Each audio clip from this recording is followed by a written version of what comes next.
dengan Bu Nurul? Alhamdulillah sehat Pak. Ini mohon maaf ya Pak ya, mengganggu, izin meminta waktunya sebentar. Nah, di sini saya akan meminta pendapat Bapak atau saya minta Bapak untuk share pengalaman Bapak terkait pemimpin, bagaimana cara pemimpin itu mengambil keputusan yang bertanggung jawab, yang berbasis nilai kebajikan, di mana nanti ini adalah salah satu tugas dari CGP Angkatan 11, yang mana dari pengalaman Bapak nanti saya bisa menyerap ataupun bisa menginspirasi saya untuk pembahasan atau menjadi pemimpin yang mampu mengambil keputusan yang bertanggung jawab dengan nilai-nilai kebajikan yang dipertimbangkan begitu. Jadi bukan bermaksud untuk bertanya yang aneh-aneh Pak. Di sini saya hanya meminta Bapak, waktu Bapak untuk kita saling berbagi ya Pak ya. Bapak yang membagikan pengalaman Bapak terhadap bagaimana cara memimpinnya. Berbagi pengalaman Pak. Iya Pak. Nah Pak, di sini nanti saya akan bertanya, ada beberapa list pertanyaan nanti yang akan saya tanyakan ke Bapak. Nah, dalam situasi di lapangan saat ini ya Pak ya, mungkin tidak terlepas dari masalah ataupun kasus-kasus ya Pak ya. Nah, di sekolah ini Pak, kasus-kasus yang seperti apa yang sering terjadi Pak? Terkait dengan apa namanya? Ya, terkait dengan dilema etika. Baik, terima kasih Bu Nurul. Kita belajar bersama. Iya Pak. Jadi kan memang moral etika ini kan sudah jadi persoalan yang serius. Makanya dalam 2 tahun terakhir ini kita alhamdulillah dipacu dengan kurikulum merdeka. Di situ ada yang pertama penekanannya adalah profil pelajar Pancasila. Kalau dibaca lagi di dalamnya itu unsur-unsurnya adalah salah satunya bagaimana anak mempunyai karakter budi pekerti yang baik. Karena kita yang betul tahu sendiri keadaan sekolah kita ada 200 lebih siswa dari berbagai macam latar belakang, dari segi ekonomi, dari segi agama, dari segi budaya dan letak geografi lainnya. Tentunya, nah ini kan ya, banyak sekali persoalan terkait masalah etika dan moral. Salah satunya yang memang kita sering lihat kan kenakalan-kenakalan kecil atau semacam kalau kita sebut sebagai bullying lah. Kemudian yang kedua salah satunya juga yang ada di sekolah kita salah satu kegiatan anak yang memang sangat tidak terpuji, salah satunya mau mengambil sesuatu yang bukan miliknya. Mungkin itu salah satunya aja, salah satu banyak kasus lagi, contoh tidak disiplin siswa dalam menaati peraturan-peraturan yang ada di sekolah. Mungkin itu Bu. Iya Pak.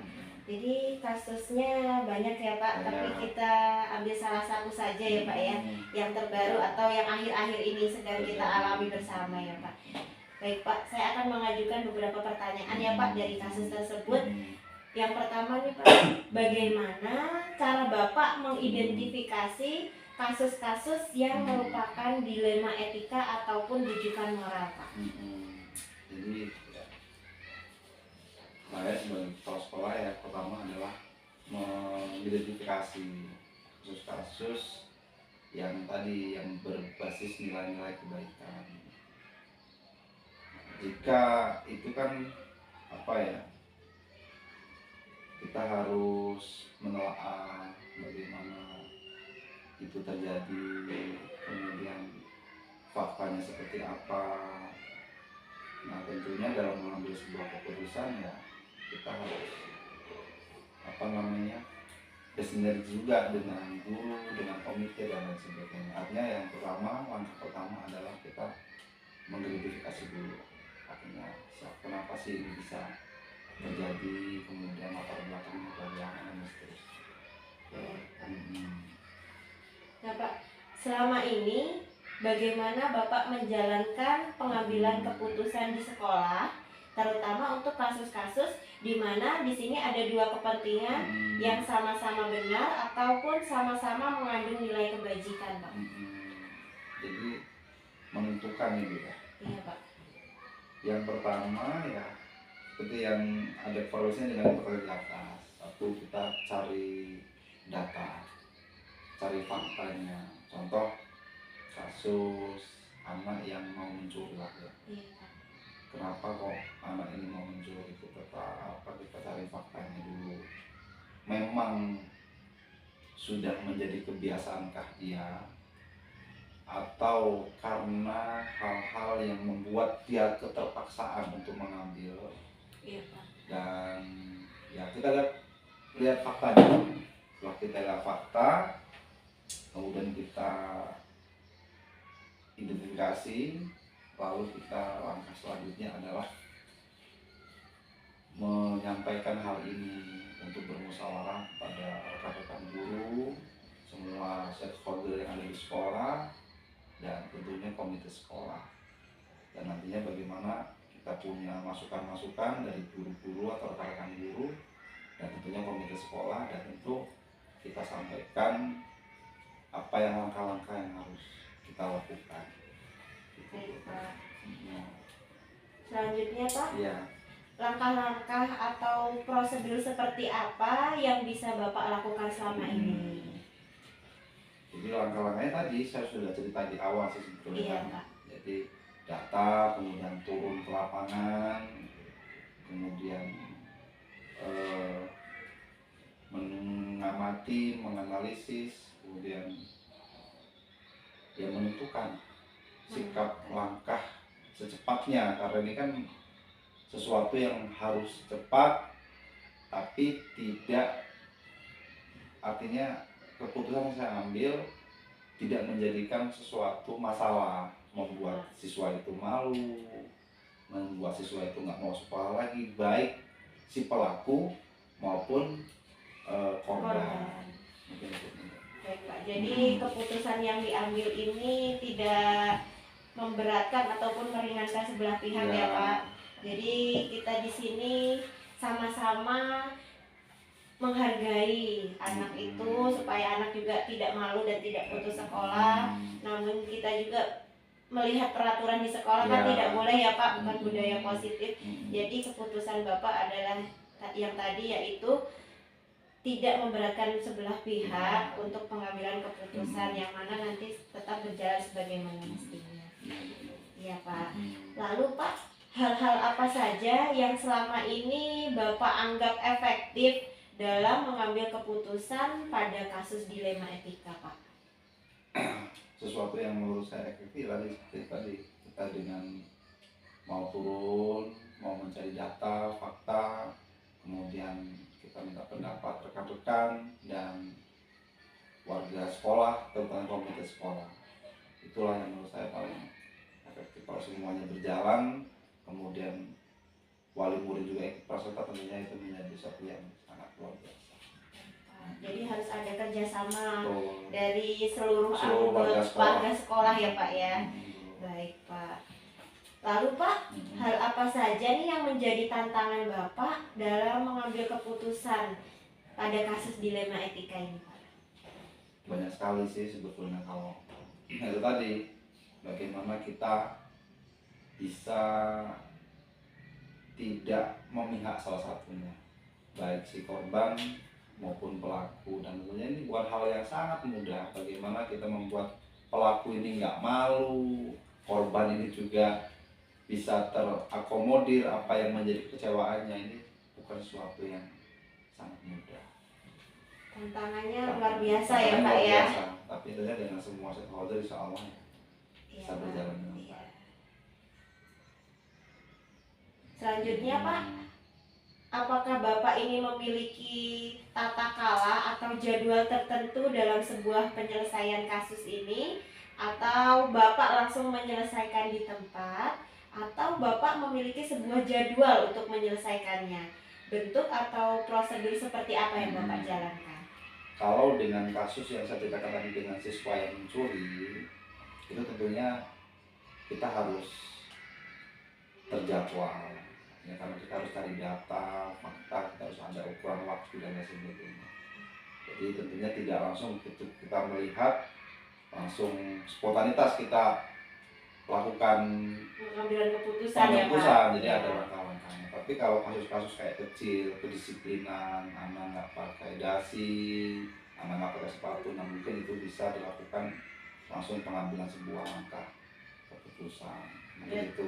Ya, Pak. Baik Pak. Punya jadwal tertentu ya Pak ya untuk menyelesaikan sebuah kasus itu tadi ya Pak, karena memang ada tantangan dan tadi kita juga harus menyelesaikan dengan mengambil keputusan yang bijak ya Pak ya, terutama sebagai pemimpin di sekolah. Baik Pak. Ada tidak Pak faktor-faktor yang selama ini mempermudah atau membantu Bapak dalam pengambilan keputusan? Bisa jadi ada seseorang yang Bapak jadikan panutan, atau faktor-faktor lain yang mana itu bisa membantu Bapak dalam mengambil sebuah keputusan. Faktor yang sangat mempermudah, contoh dalam kasus yang saya sampaikan tadi adalah kedua orang tua pelaku. Ketika kedua orang tua itu pelaku menyadari dan bahwa memang ada sesuatu yang tidak baik dalam diri anaknya, nah itu yang sangat membantu. Tapi kalau mereka sadar ini loh salah, ya pasti mau mengarah ke kebaikan. Itu yang menjadi faktor utama yang sangat membantu. Dan tentunya rekan-rekan sekolah dan komite sekolah. Tapi yang paling utama adalah orang tua dari pelaku. Baik Pak. Ini sudah pertanyaan terakhir ya Pak ya. Satu. Dari semua hal yang telah disampaikan Pak, pembelajaran apa yang bisa Bapak petik dari pengalaman Bapak dalam mengambil keputusan terkait kasus dilema etika ini Pak? Gimana Bu? Pembelajaran ya yang bisa dipetik dari kasus dilema etika ini Pak. Ya tentunya kasus-kasus yang saya sebutkan tadi seperti mencuri itu kan sesuatu yang sangat merusak. Jadi tentunya ya banyak sekali hikmahnya. Kadang-kadang kita kan sebagai guru akan merasa sangat marah ketika melihat sesuatu yang tidak baik. Tapi ketika kita turun ke lapangan, oh ternyata memang keadaannya, kemudian peran orang tua di situ sangat minim dalam mendidik anaknya, dalam mengawal kegiatan sehari-hari di rumahnya. Makanya anak tidak berkompromi. Disitulah jadi kita lebih paham betul kondisi anak. Itulah yang bisa saya ambil, dan itu bisa disampaikan kebaikan-kebaikan itu untuk kita menyampaikan ke orang tua wali murid lainnya. Baik Pak. Terima kasih Pak. Sama-sama, sudah berbagi pengalaman terkait pengambilan keputusan yang bernilai nilai-nilai kebajikan ya Pak ya. Terima kasih, semoga dari percakapan kali ini memotivasi saya untuk terus belajar bagaimana cara mengambil keputusan yang sangat bertanggung jawab tanpa harus menjatuhkan sebelah pihak ya Pak ya. Sama-sama Bu Nurul, Bu Nurul gimana siswanya? Ada yang jahil kah atau ada yang seperti apa? Alhamdulillah Pak, pasti ada.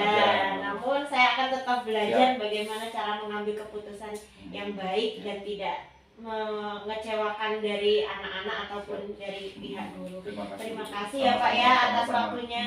Assalamualaikum. Salam buat anak-anak. Baik Pak. Assalamualaikum warahmatullahi wabarakatuh. Waalaikumsalam warahmatullahi wabarakatuh.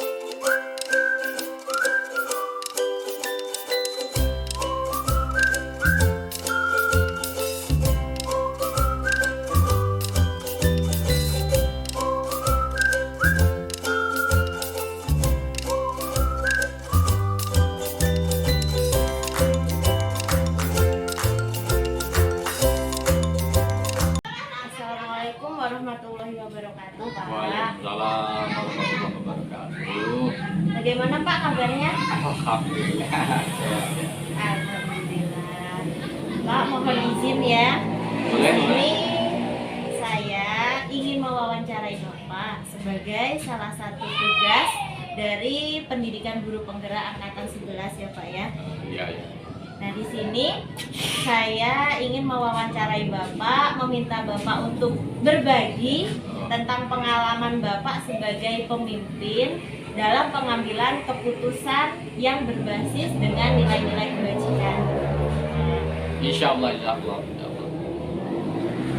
Baik Pak, dalam situasi yang real ya Pak, yang nyata, banyak situasi-situasi di mana mungkin Bapak ini dihadapi dengan dilema etika dalam mengambil keputusan.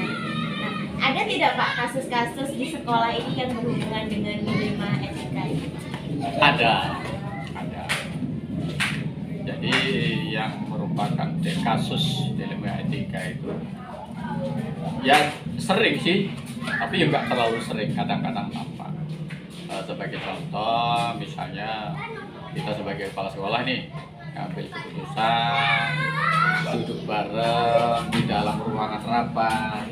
Namun ternyata di belakang setelah kita rapat itu masih ada juga embel-embel di belakangnya. Namun itu hal yang wajar lah.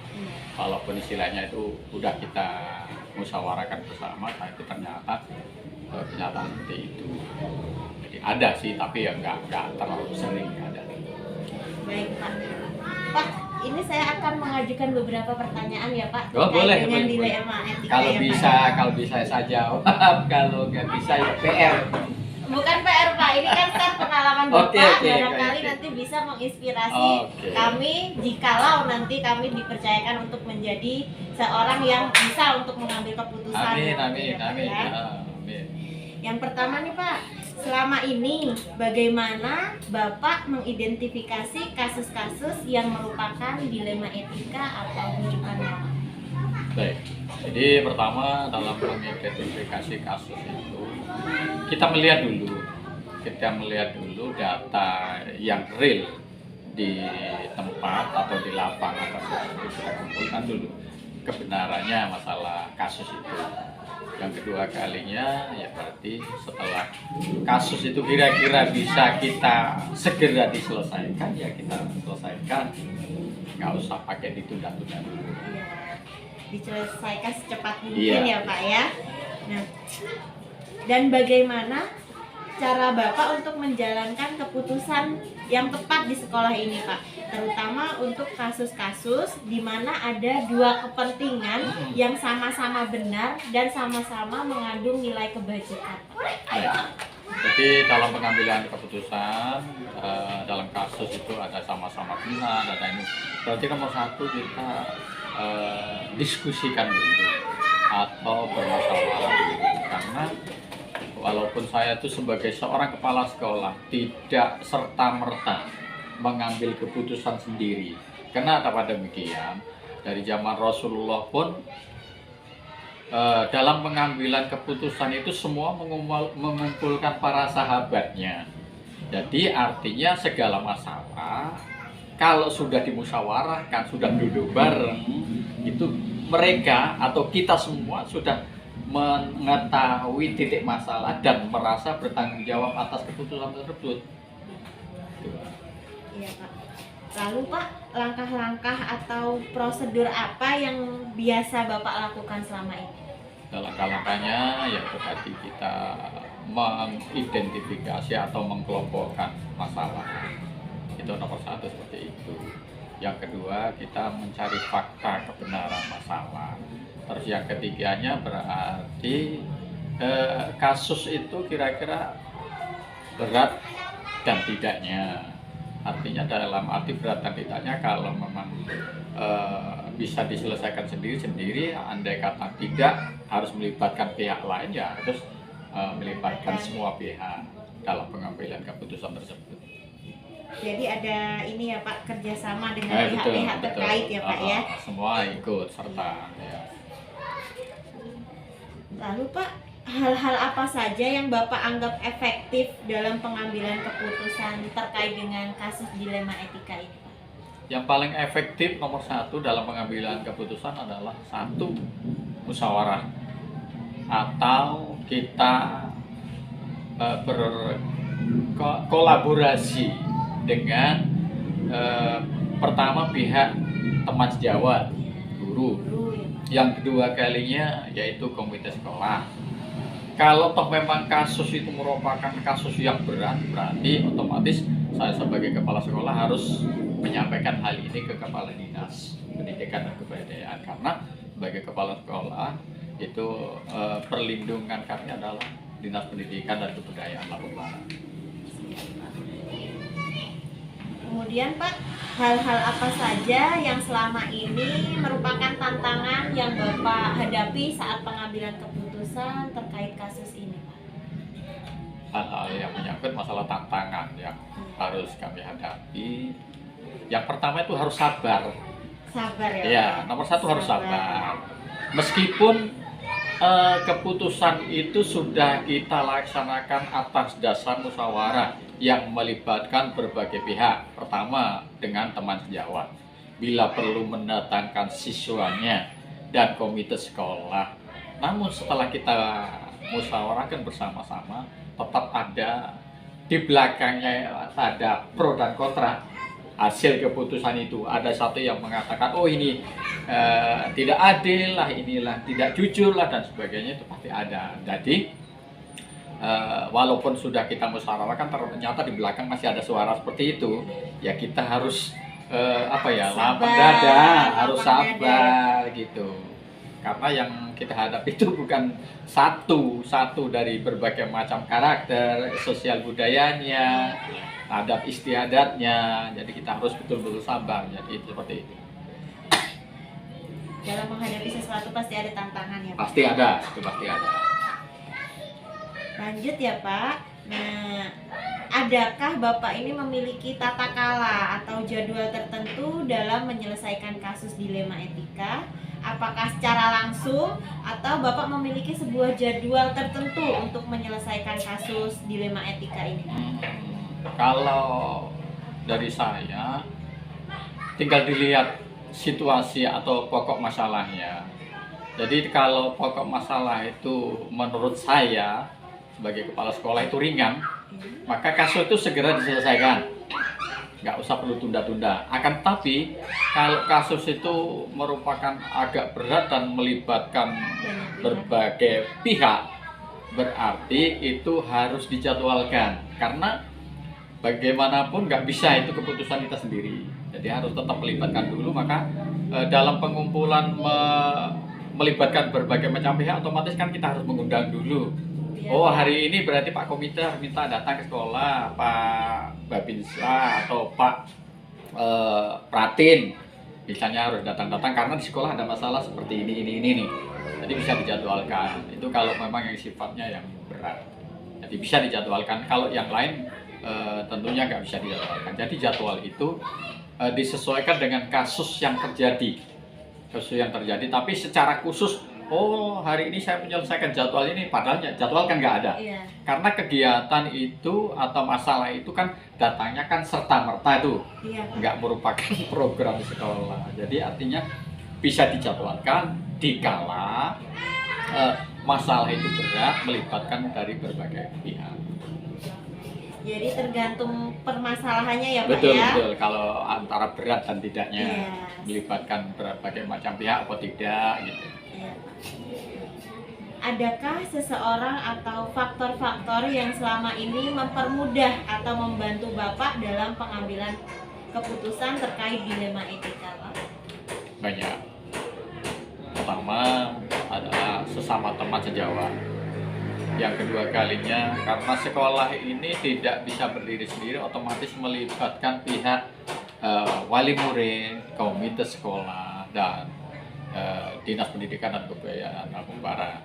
Jadi kalau kasus itu misalnya yang menyangkut masalah fisik, berarti otomatis sebagai kepala sekolah harusnya mengadukan pertama ke pihak komite dulu. Pak, kami mencari masalah ini, ada solusi apa enggak?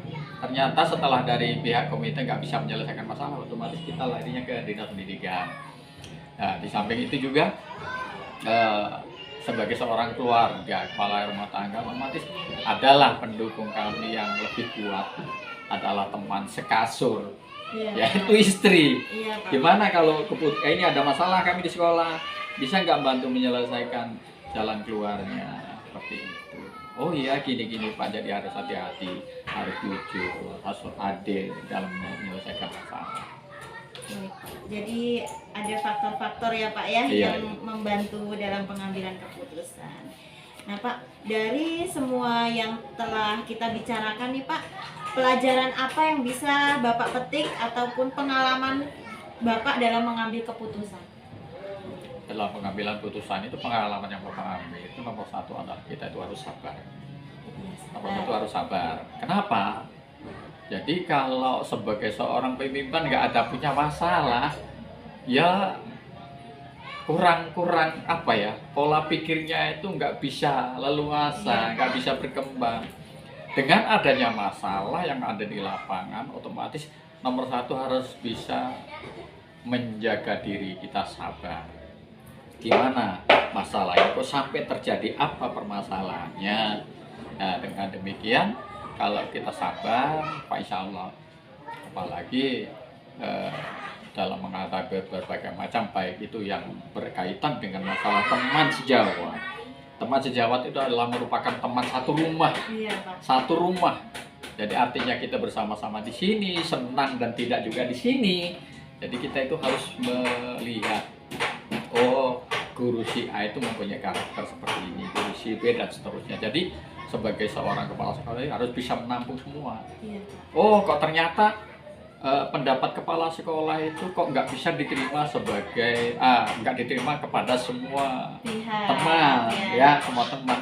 Ya harus sabar. Iya Pak. Otomatis dengan demikian kita tuh ya bisa lah menyelesaikan masalah itu sampai selesai. Bisa rasa seperti itu. Nah, jadi artinya nomor satu kita harus sabar. Yang kedua kalinya dalam menghadapi masalah, satu-satunya jalan gak ada lain adalah musyawarah. Duduk bareng, sama-sama ngobrol, maunya kemana. Nah, maunya kemana? Kalau sudah maunya sama-sama, oke gini. Oke, sependapat kita rangkum. Kepala sekolah itu hanya sebagai bahasa Jawanya itu sebagai suh atau pengikat, agar semua dewan guru yang Bapak pimpin terutama itu tidak satu ke sana, satu ke sini, satu ke sana, satu ke sini.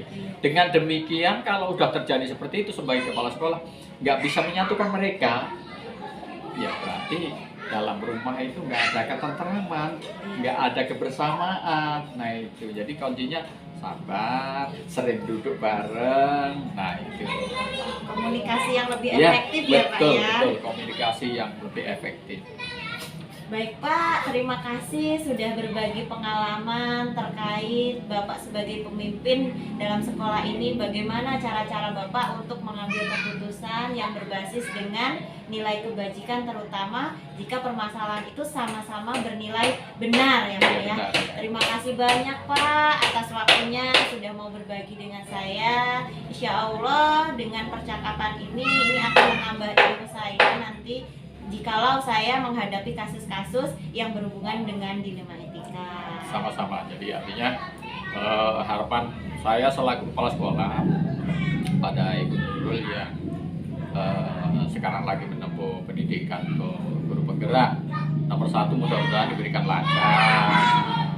Terus yang kedua kalinya setelah dapat ilmu itu otomatis bisa dikontribusikan ke sekolah ini yang tadinya mungkin dalam masa pemimpinan Bapak itu kok kurang gimana, otomatis dengan ajarannya sampean udah ikut guru penggerak otomatis bisa merubah paradigma baru, pembelajaran baru untuk sekolah ini. Harusnya gini loh. Nah, kalau dulu Bapak begini berarti ini setelah kita dapat ambil ilmu seperti ini berarti harusnya begini. Ya pada intinya mudah-mudahan kita hasil daripada pelaksanaan guru penggerak ini betul membawa nilai positif untuk sekolah ini. Nomor satu seperti itu. Yang kedua kalinya ya meskipun kita itu merasa lebih tua, tapi bukan berarti yang tua itu segala-galanya mampu.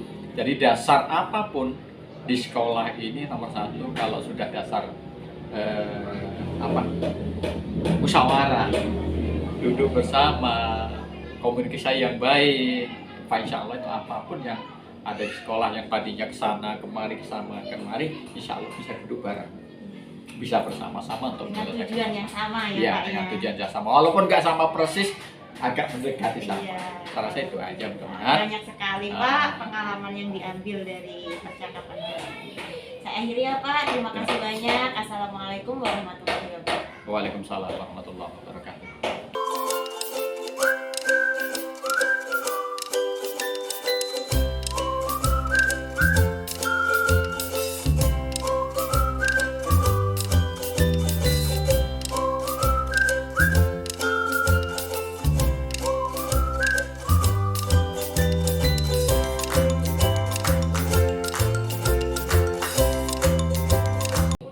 Assalamualaikum warahmatullahi wabarakatuh Pak. Waalaikumsalam warahmatullahi wabarakatuh.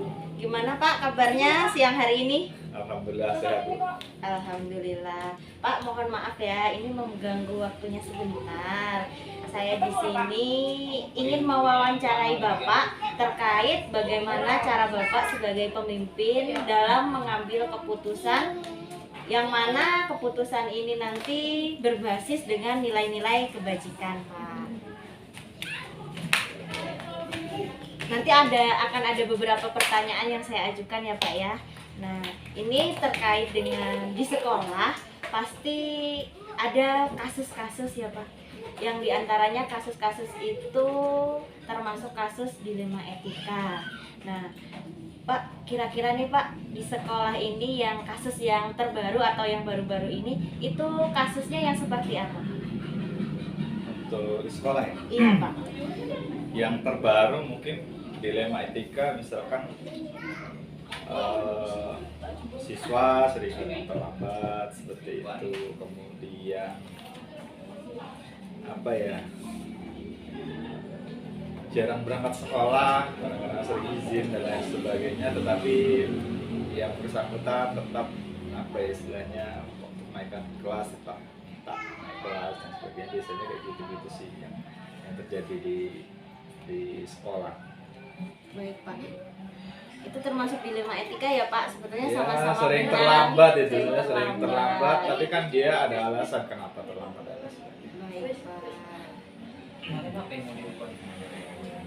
Pertanyaan yang pertama ya Pak ya, saya mau mengajukan yang pertama, bagaimana cara Bapak dalam mengidentifikasi kasus-kasus yang termasuk dalam dilema etika?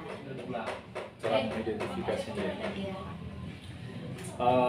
Dalam saya mengidentifikasi atau apa ya, penyelesaian masalah, yang pertama memang kita perlu mengidentifikasi tingkat istilahnya ketidakpasan etikanya di mana, sejauh mana, dan apa yang harus tindakan yang harus saya lakukan. Baik Pak. Selama ini bagaimana Bapak menjalankan pengambilan keputusan di sekolah ini, terutama untuk kasus-kasus yang di dua-duanya ini ada kepentingan yang sama Pak, sama-sama benar dan sama-sama mengandung nilai kebajikan. Kalau sama-sama benar, sama-sama mengandung nilai kebajikan, yang pasti sebenarnya walaupun dia sama, tapi kan dia permasalahan itu tetap tidak sama, benar-benar sama seperti itu. Jadi dalam pengambilan keputusan saya tetap melihat dari kedua sisi dari yang melakukan itu seperti siapa dan seperti apa, kemudian keputusan yang harus saya ambil itu seperti apa. Jadi itu harus apa ya, walaupun sama pasti tetap Pasti tidak ada sama. perbedaan Pasti ya ada Pak ya, perbedaannya. dengan mengidentifikasi tadi ya Pak ya. Baik Pak, untuk langkah-langkah nih Pak, langkah-langkah atau prosedur seperti apa yang biasa Bapak lakukan dalam pengambilan keputusan? Oke, untuk langkah-langkah dalam saya menyelesaikan apa ya, jadi istilahnya Mengambil keputusan. pengambilan pengambilan keputusan itu yang pertama saya tetap menganalisis terlebih dahulu, dianalisis terlebih dahulu permasalahannya itu, dilema etikanya itu seperti apa. Kemudian setelah saya dapat istilahnya sudah saya analisis, kemudian saya hadirkan yang bersangkutan, istilahnya yang melakukan kesalahan dilema etika, saya datangkan, kemudian ya saya tanya kenapa seperti dia melakukan seperti itu, sebabnya apa. Kadang-kadang kan orang itu melakukan kesalahan itu alasannya kadang masuk akal gitu, kadang juga nggak masuk akal. Jadi cross check, istilahnya cross and check dulu dilema etikanya itu kenapa. Kemudian kalau misalkan itu siswa yang melakukan, kita tanya juga dengan orang tuanya gitu di rumah itu aktivitas di rumahnya seperti apa. Kemudian termasuk ke anaknya itu sendiri kan, kita cek juga ke anaknya. Kemudian setelah itu sudah dapat dari si anak, dapat dari orang tua, dapat, kemudian kita juga tanya ke gurunya di sekolah itu, ya ini anak ini seperti ini. Sudah dapat dari misalkan dari 3 narasumber lah, istilah narasumber itu baru coba kita diskusikan dengan rekan guru lah, rekan guru yang bersangkutan, wali kelasnya, rekan guru, kemudian guru-guru senior, atau bisa jadi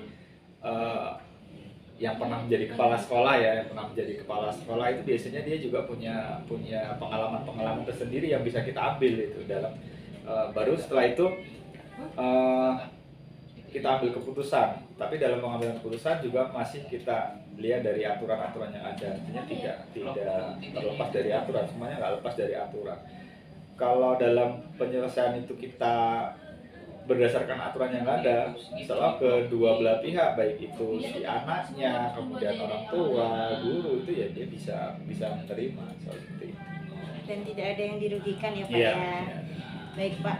Nah, ada tidak Pak hal-hal apa saja yang selama ini Bapak anggap efektif dalam pengambilan keputusan terkait kasus dilema etika ini? Yang paling efektif, Iya. Yang paling efektif dalam penyelesaian dilema etika itu tadi, yang pasti keputusan yang kita ambil itu tidak, istilahnya apa ya, balance lah, istilahnya seimbang. Jadi tidak ada yang dirugikan. Jadi kalau sudah dalam pengambilan keputusan itu sudah seimbang ya, sesuai dengan aturan, kemudian tidak merugikan salah satu pihak, itu ya pasti ya nggak ada masalah. Lalu Pak, hal apa saja yang selama ini menjadi tantangan Bapak dalam mengambil keputusan? Tantangan itu biasanya kadang-kadang malah anak guru biasanya, sama-sama anak guru itu tantangan tersendiri, tapi dalam penyelesaiannya tetap kita lebih apa ya, kalau sama-sama guru ini kan sebenarnya dia juga tahu aturan, tahu aturan, dia paham aturan, tahu aturan, misalkan anaknya seperti ini, itu apa yang harus dilakukan dan lain sebagainya. Nah ini tantangan tersendiri karena kadang-kadang ada juga yang dia nggak bisa menerima, artinya dia sudah di ini, tapi bagaimana caranya kita untuk bisa meyakinkan dengan guru tersebut bahwasanya, Bu, ini loh sebenarnya aturannya seperti ini. Jadi artinya setelah kita berikan istilahnya pemahaman dengan yang bersangkutan, kalau sudah ya butuh proses, memang butuh proses dalam si orang tua misalkan atau guru tadi untuk bisa memahami. Karena kadang-kadang kan kalau dia yang dalam tanda kutip itu memang paham, misalnya malah lebih cepat dalam menyelesaikan. Baik Pak, apakah Bapak memiliki sebuah tata cara atau jadwal tertentu dalam menyelesaikan kasus dilema etika? Apakah secara langsung atau memang memiliki jadwal tertentu dalam menyelesaikan sebuah kasus? Kalau untuk jadwal tertentu tidak ada sih kalau untuk jadwal tertentu, tapi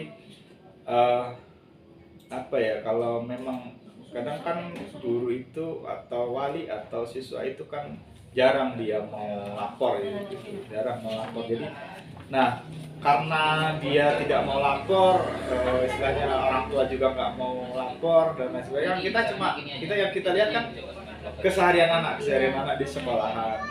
Nah jadi kalau seperti itu artinya kita harus apa istilahnya cek sound, ngecek istilahnya ke kelas-kelas, terutama menanyakan dengan wali kelasnya ini gimana ini anak-anak dalam tingkat kehadirannya dan lain sebagainya. Biasanya kan itu di setiap setelah ulangan STS ya, Iya. nah, itu sumatif tengah semester atau dia bisa di akhir semester gitu kan. Akhir semester setelah ulangan kita adakan diskusi ngobrol dengan wali kelasnya satu persatu, misalkan kelas 1 kita tanyakan bagaimana ini perkembangan anak dan lain sebagainya.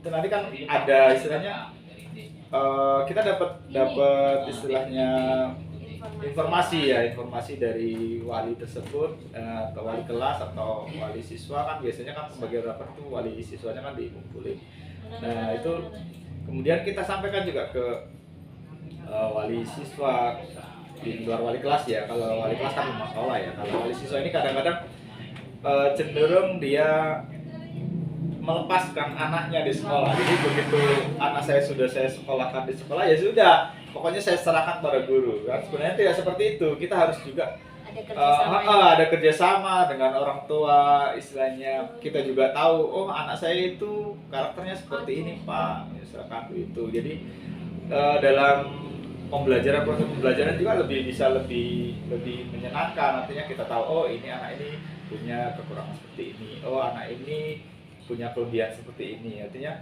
jadi setelah kita dapat informasi itu jadi lebih mudah lagi gitu.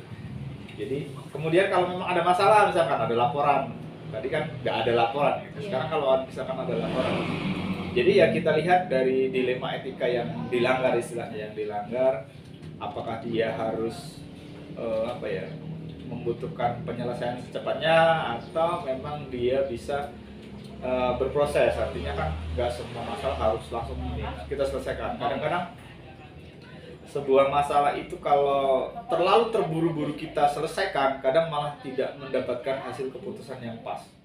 Karena kita tidak dapat informasi yang cukup untuk sebelum kita mengambil keputusan. Artinya kita masih dapat laporan dari sebelah atau salah satu pihak, atau dari siswa saja atau dari wali kelas saja. Kita belum dapat laporan dari wali siswanya. Akhirnya karena keputusan itu diambil hanya atau buru-buru, istilahnya kan buru-buru ya. Iya, Pak. Cepat-cepat pengen selesai nih, kita selesaikan. Tapi tetap kembali lagi yang saya sampaikan tadi, kita analisis dulu permasalahannya, kemudian kita setelah kita analisis, kita datangkan nih dari sumber-sumber, istilahnya kita dapat laporan dari beberapa, istilahnya dapat materi lah istilahnya yang penyebabnya gitu. Kemudian baru kita diskusikan baik itu dengan wali kelas atau dengan yang saya sampaikan tadi dengan yang pernah menjadi kepala sekolah. Mungkin di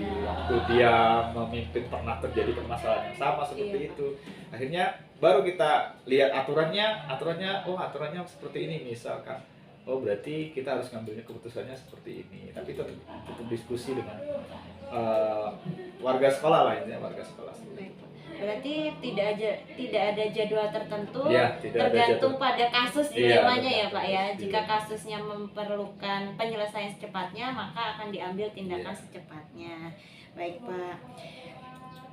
Adakah seseorang Pak atau faktor yang selama ini mempermudah atau membantu Bapak dalam pengambilan keputusan yang berkaitan dengan dilema etika? Seseorang yang membantu ya? Iya, faktor-faktor pendukung gitu Pak. Ya, faktor-faktor pendukung dalam penyelesaian. Faktor pendukung itu yang pertama kerjasama, yang pasti kerjasama antara beberapa pihak, baik itu pihak dalam sekolah yang memang setiap hari bertemu, misalkan kayak guru atau saya sampaikan tadi rekan yang pernah menjabat sebagai kepala sekolah, apalagi sekarang ada termasuk guru penggerak dan lain sebagainya, kan dia punya pengalaman yang lebih, artinya dia pengalamannya juga lebih, artinya kalau seperti itu kita bisa sharing juga gitu, ada permasalahan kita juga sharing, kemudian dapatlah itu istilahnya hasil keputusan yang memang benar-benar pas gitu, benar-benar pas. Jadi sehingganya nanti begitu itu kita putuskan ya semuanya bisa menerima. Jadi kalau orang yang kalau tadi disampaikan orang yang jadi faktor pendukung, ya salah satunya yang tadi sampaikan yang punya pengalaman lebih. Baik itu mungkin kalau permasalahannya mungkin tidak bisa istilahnya diselesaikan dengan warga sekolah yang ada atau tidak ada, mungkin kita bisa dengan rekan teman kepala sekolah yang lain Ya, seperti dari itu. luar sekolah Dari ya, luar Pak, ya. sekolah atau dari memang pihak lain yang memang kompeten di situ, misalkan kayak psikologi kayak gitu kan, yang memang psikolog yang memang dia punya kompetensi di situ gitu. Karena kita apa ya istilahnya, karena kita mungkin kalau di pendidikan guru SD itu kan memang sebenarnya sudah ada sih pembelajaran tentang psikologi ya. Tetapi kan kita tidak sedetail itu. Misalkan anak ini kenapa kok anak ini temperamen dan sebagainya. Mungkin kalau dia yang memang belajar di psikologi, dia bakal apa istilahnya, dia tahu nih, oh ini kenapa kok dia seperti ini, karena dia mungkin pelampiasan. Kadang-kadang ada pelampiasan karena dia sering dimarah orang tuanya di rumah, akhirnya dia di sekolah suka marah-marah. Nah, jadi sangat penting kita mencari sumber-sumber informasi yang memang bisa mendukung dalam penyelesaian suatu masalah. Baik, jadi sumber-sumber yang mana dia itu punya kompeten Iya, ya, Pak, kompeten kompeten. dalam bidangnya Iya. ya Pak ya. Baik Pak, pertanyaan terakhir Pak, nggak terasa ya Pak ya. Dari semua hal yang telah Bapak sampaikan, pembelajaran apa yang dapat Bapak petik dari pengalaman Bapak terkait pengambilan keputusan ini Pak? Yang dapat saya petik intinya, tidak ada masalah yang tidak ada solusinya, tetapi bagaimana kita bisa menyelesaikan dengan istilahnya dengan hati dingin, dengan pikiran yang istilahnya longgar, kemudian mau menerima masukan-masukan sehingga ya tidak jadi beban, dia jadikan permasalahan itu sebagai suatu pengalaman gitu kalau dari saya. Jadi untuk pembelajaran, untuk pengalaman Iya, ya Pak ya. belajar untuk pengalaman gitu. Karena kalau kita tidak mengalami suatu, jadi permasalahan itu jadikan sebagai pembelajaran buat kita. Jangan sampai kita ada masalah terus ya apa ya putus asa dan sebagainya. Jadi kita tetap belajar, terus belajar. Baik Pak, terima kasih banyak Pak atas Sama-sama, waktunya. Terima Bu Guru. kasih sudah mau berbagi.